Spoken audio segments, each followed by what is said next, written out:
മുഖത്തെ കുഴിവുകൾ ഇല്ലാതാക്കാൻ തൈര്. എല്ലാവർക്കും ചർമ്മത്തിൽ സുഷിരങ്ങളുണ്ട്. അത് ചർമ്മത്തിൽ ജലാംശം നിലനിർത്തുകയും അതിലൂടെ അധിക എണ്ണയും വിയർപ്പും പുറത്തു വരികയും ചെയ്യുന്നു. എന്നാൽ ചിലപ്പോൾ ഈ സുഷിരങ്ങൾ പലർക്കും വലുതായി കാണപ്പെടുന്നു. അത് ചർമ്മ സംബന്ധമായ പല പ്രശ്നങ്ങൾക്കും കാരണവുമാകുന്നു. ഇത്തരം തുറന്ന സുഷിരങ്ങൾക്ക് പരിഹാരമായി ചില വീട്ടുവൈദ്യങ്ങളുണ്ട്. അതെന്തൊക്കെയെന്ന് നോക്കാം. വിശദീകരിക്കുന്നു എത്നിക് ബ്യൂട്ടി കോട്ട്. 1. മുട്ടയുടെ വെള്ള. മുട്ടയുടെ വെള്ള അടിച്ച് മുഖത്ത് പുരട്ടുക. ചുണ്ടുകൾ ഒഴിവാക്കുക. 2. തൈര്.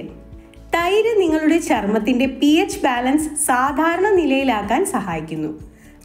ബദാം പൊടിച്ച് തൈര് മിക്സ് ചെയ്ത് മുഖത്ത് പുരട്ടുക. ചെറിയ വൃത്താകൃതിയിലുള്ള ചലനങ്ങളോടെ ചർമ്മത്തിൽ മൃദുവായി തടവുക, പ്രത്യേകിച്ച് സുഷിരങ്ങളുള്ള പ്രദേശങ്ങളിൽ. അതിനുശേഷം ധാരാളം വെള്ളം ഉപയോഗിച്ച് മുഖം കഴുകുക. 3. നാരങ്ങാനീര്. മുഖത്തെ കുഴികൾ അടയ്ക്കാൻ നാരങ്ങ സഹായിക്കുന്നു. റോസ് വാട്ടറും നാരങ്ങാനീരും തുല്യ അളവിൽ കലർത്തി മുഖത്ത് പുരട്ടുക. 10 മിനിറ്റിന് ശേഷം ശുദ്ധമായ വെള്ളത്തിൽ മുഖം കഴുകുക. മുൾട്ടാനി മിട്ടി റോസ് വാട്ടറുമായി മിക്സ് ചെയ്ത് പേസ്റ്റ് ആക്കി മുഖത്ത് പുരട്ടുക. ചുണ്ടുകളും കണ്ണുകൾക്കും ചുറ്റുമുള്ള ഭാഗവും ഒഴിവാക്കുക.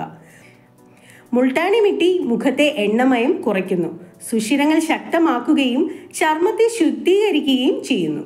സുഷിരങ്ങൾ ടോൺ ചെയ്യാനും ശക്തമാക്കാനും റോസ് വാട്ടർ സഹായിക്കുന്നു. മുട്ടയുടെ വെള്ളയുമായി ഓട്സ് മിക്സ് ചെയ്ത് മുഖത്ത് കുഴിവുള്ള ഇടങ്ങളിൽ പുരട്ടുക. ഉണങ്ങുമ്പോൾ ചർമ്മത്തിൽ മൃദുവായി തടവുക. ശേഷം ധാരാളം വെള്ളം ഉപയോഗിച്ച് മുഖം കഴുകുക. 6. കറ്റാർവാഴ. മുഖത്ത് കുഴികൾ ബാധിച്ച പ്രദേശങ്ങളിൽ കറ്റാർവാഴ ജെൽ സൗമ്യമായി പുരട്ടുക. കുറച്ച് മിനിറ്റ് മൃദുവായി മസാജ് ചെയ്യുക. ഏകദേശം 10 മുതൽ 15 മിനിറ്റ് വരെ ഉണങ്ങാൻ വിട്ട ശേഷം മുഖം തണുത്ത വെള്ളം ഉപയോഗിച്ച് കഴുകുക. 7. മഞ്ഞൾ. 1 ടീസ്പൂൺ മഞ്ഞൾപ്പൊടി 1 ടീസ്പൂൺ റോസ് വാട്ടറുമായി കലർത്തി മിനുസമാർന്ന പേസ്റ്റ് രൂപത്തിലാക്കുക. ഈ പേസ്റ്റ് മുഖത്ത് കുഴികൾ ബാധിച്ച സ്ഥലത്ത് സൗമ്യമായി പുരട്ടുക.